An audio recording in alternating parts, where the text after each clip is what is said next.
in November of 1980, which you can look up on YouTube, that college, I figured back then, was a misallocation of a lot of time and money. Now I'd go much further than that. I'd say it's more than a waste even. I would say that it's uh, an actual disadvantage to go to college. It's a negative. And I think this is obvious to a lot of people because you're swimming in a totally corrupt cesspool with Marxist teachers, and going to college burdens you with either spending a lot of money or taking on a lot of debt. So what do you do with these 4 years, the four most important years of a young man's life? What do? You stay in your mom's basement or get a dead-end job because you're not qualified for anything out of high school. Maybe join the army. So, no, what we've done here is we've laid out a program that a young man can engage in to, in effect, turn himself into a modern day Renaissance man. Learn everything that you would learn, hopefully, if you went to college. Of course, if you go to college, you're going to be distracted with drinking and chasing girls and midnight BS sessions and so forth. So you actually don't learn much. But by the end of the preparation, you should have the equivalent in knowledge of a solid BA degree, a solid BS degree, and an MBA, which is another $100,000 in 2 years. Uh, that's the academic part of the preparation. But the heart of the thing is we divide the year into 16, or the 4 year time, into 16 quarters. And in each quarter, you pursue some real world, boots on the ground learning experience. By the end of the time, the 4 years, you'll have learned to do everything from become a master chef in Florence. I know nobody wants to compete with Wolfgang Puck or Gordon Ramsay. That's not the point.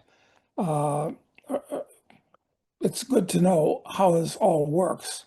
And a Renaissance man should be able to cook a meal, deliver a baby, fight a war, write a book, do almost everything.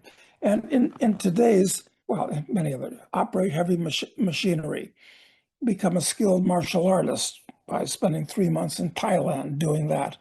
Uh, I guess the point I'm making is that the world is changing so rapidly, especially with artificial intelligence, that what you've got to do is qualify yourself for many things and build a web that you can go almost anywhere and do anything, as opposed to trying to climb a ladder, which is what getting a degree towards something which will probably be irrelevant in a couple of years is all about.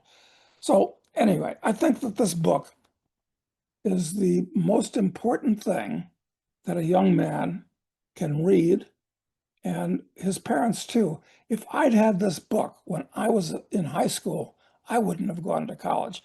I would have pursued this. And that's why we wrote the book.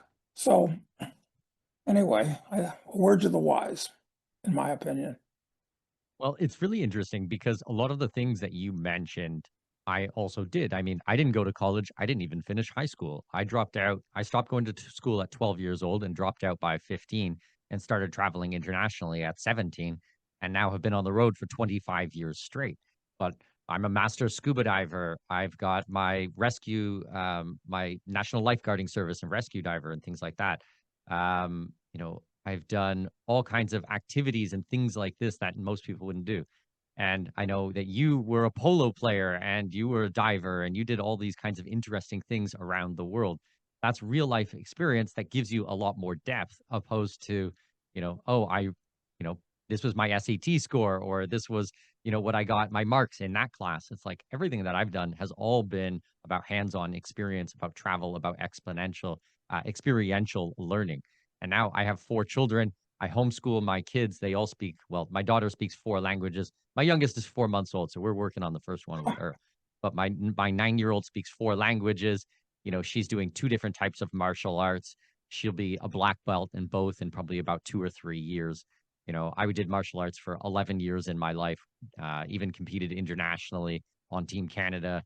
So that's like these types of things I think that build up confidence and add depth to the character is a lot more valuable than just, a 3 letter word or something, a 3 letter acronym before or after your name. Absolutely no question at all about that, Mikkel. So we're definitely on the same wavelength as far as that and many other things besides.